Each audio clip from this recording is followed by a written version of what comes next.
సొంతంగా బిజినెస్లు కానీ ప్రతి ఒక్కటి అన్ని వీళ్ళు కూడా నేర్చుకుంటారు. ఇప్పుడిప్పుడే ఆల్రెడీ నేర్చుకుంటారు, చేసుకుంటారు, ఇబ్బంది ఉండదనమాట. అట్లా వీళ్ళకు ఇంకా ఇంకా విషయానికి వస్తే వీళ్ళకు ఇళ్ళ స్థలాలు ఫ్రీగా ఇస్తుంది, ఇల్లు కట్టుకోవడానికి లోన్లు ఇస్తుంది వడ్డీ లేకుండా 0% వడ్డీలే అనమాట. నువ్వు మళ్ళీ నెల నెల ఇంత అని కట్ చేసుకుంటుంది నీ జీతంలోనే. లోన్లు ఇస్తుంది, వీళ్ళకు స్థలం ఇచ్చిన తర్వాత లోన్లు ఇస్తుంది. మళ్ళీ నువ్వు ఏదైనా బిజినెస్ చేసుకోవాలంటే లోన్లు ఇస్తుంది.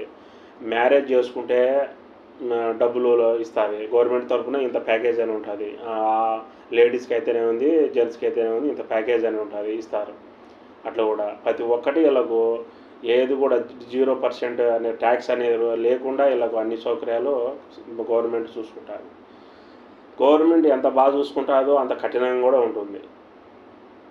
అదే పద్ధతులు కూడా అట్లే ఉంటుంది. ఈ దేశం చాలా పద్ధతిగా ఉంటుంది. ఏదైనా తప్పులు చేయడంలో కానీ, ఎవరైనా మన బయట నుంచి వచ్చిన వాళ్ళు అయితేనే ఉంది, కోవిడ్ వాళ్ళు అయితేనే ఉంది, ప్రతి ఒక్కటి ఏది కూడా కఠినంగా ఉంటుంది.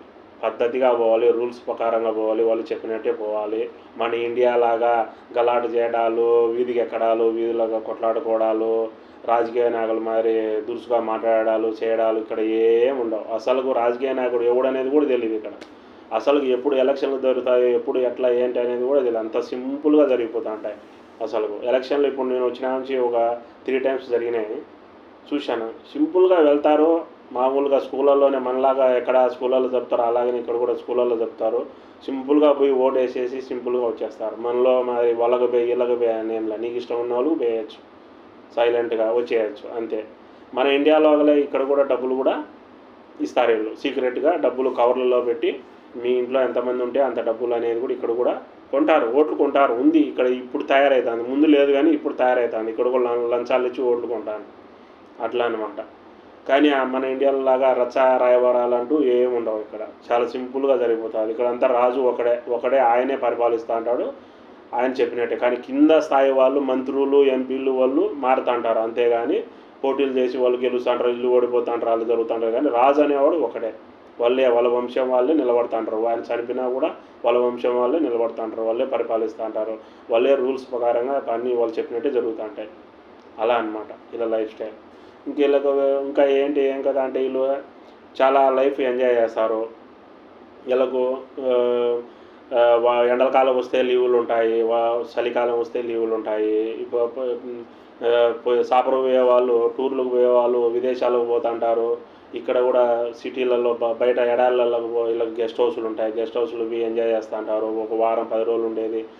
అందరినీ కద్దామలను డ్రైవర్లను అందరినీ తీసుకొని పోతారు. 10 రోజులు ఉండేది, ఎంజాయ్ చేసేది, సెలవులో 2 రోజులు ఎంజాయ్ చేసేది, వస్తూ ఉంటారు. అట్లా వీళ్ళకు ఎక్కువ తిండి అనేది కూడా బయట హోటల్ నుంచి, రెస్టారెంట్ల నుంచి ఎక్కువ ఇష్టపడుతూ ఉంటారు. స్వీట్స్ కానీ ప్రతి ఒక్కటి కూడా. ఖర్చు అనేది వీళ్ళు వచ్చిన జీతము ఎవరో మిగలబెట్టుకునేది, పీసినారితనం ఉండి కొంచెం ఖర్చు చేయకుండా వాళ్ళు మిగలబెట్టుకుంటారు. 99% వీళ్ళు ఖర్చు చేస్తారు, మళ్ళీ జీతం కోసం వెయిటింగ్ చేస్తూ ఉంటారు. అలా అనమాట ఇలా లైఫ్ స్టైల్. అట్లా వీళ్ళకు జాబ్ చేసే వాళ్ళకు 20వ తారీఖు బ్యాంకులో అమౌంట్ పడుతుంది. రిటైర్మెంట్ అయిన వాళ్ళకు 1వ తారీఖు నుంచి 10వ తారీఖు వరకు వాళ్ళకు పడుతుంది. అట్లా అనమాట వీళ్ళకు. అట్లా ఖర్చు నెల ఖర్చు చేసుకునే వాళ్ళు, ఎంజాయ్ చేసే వాళ్ళు ఉన్నారు. అట్లా ఖర్చు చేయకుండా కూడబెట్టుకొని ఇల్లులు కట్టుకొని బాగా హ్యాపీగా ఉండేవాళ్ళు ఉన్నారు. అన్ని విధాలుగా వీళ్ళు ఎలా అంటే అలా ఎంజాయ్మెంట్ లైఫ్ అనేది ఎంజాయ్ అయితే బాగా చేస్తారు. వీళ్ళు ఎక్కువ టూర్లకు పోతుంటారు, అట్లా అనమాట. తిరుగుతూ ఉంటారు, ఎక్కడ పడితే అక్కడ పోతుంటారు. నెలకు ఒకసారన్నా, ఇలాంటి సంవత్సరంలో 2-3 సార్లు అన్నా అట్లా టూర్లకు పోయి బాగా ఎంజాయ్ చేసి వస్తుంటారు అనమాట. అలా ఇప్పుడు ఇంకో విషయం ఏంటంటే ఇంట్లో పని మనుషులకు, డ్రైవర్లకు కూడా గవర్నమెంటే ఇస్తుంది, రేషన్ కూడా ఇస్తుంది. మనకు నెలకు అయ్యే ఫుడ్ అంటే రైస్ కానీ, పప్పు ధాన్యాలు కానీ, చికెన్ కానీ, ఇట్లా ప్రతి ఒక్కటి ఆయిల్ కానించి అన్నీ ఒక మనిషికి, ఒక డ్రైవర్కు, ఒక అద్దాం వాళ్ళు ఎంతమంది ఉంటే వాళ్ళకి అందరికీ రేషన్ కూడా ఇస్తుంది. జీతం కూడా గవర్నమెంటే ఇస్తుంది. కానీ ఇల్లు ఇచ్చినట్టు ఇది అంటే వాళ్ళ అకౌంట్లోనే పడుతుంది, వాళ్ళు మనకి ఇస్తారనమాట. అట్లా కానీ ఇల్లు మనస్తత్వం ఏంటంటే మనం ఇస్తాము, జీతం మేము ఇస్తాం కదా అనే ధీమాలో ఇల్లు ఉంటారు. కానీ గవర్నమెంటే ఇస్తారు అనమాట ఆ డబ్బులు. డ్రైవర్ కానీ పని మనుషులకు కానీ గవర్నమెంటే ఇస్తుంది. ఇల్లు ఇంకా అంటే అది ఒక లిమిట్ అనేది ఇస్తారు. 100 దినాల, 120 దినాల, ఇప్పుడైతే 120 ఇస్తుందంట మనిషికి. ఇంకా మిగతా 150 జీతం ఇచ్చే వాళ్ళకు 200 జీతం ఇచ్చే వాళ్ళకు మిగతాది వాళ్ళు ఎగేసుకొని ఇస్తూ అంటారు అనమాట వాళ్ళకు. అట్లా ఆ విధంగా కవరప్ అవుతూ ఉంటారు. వీళ్ళకి ఏం నో ప్రాబ్లం అనమాట. అన్ని గవర్నమెంటే అన్నీ మద్దతు ఇస్తుంది, అన్నీ చేస్తుంది, ఏం నో ప్రాబ్లం. లైఫ్ అయితే టోటల్గా చెప్పాలంటే అదృష్టం చేసుకుంటే గల్ఫ్ కంట్రీలలో పుడతారు.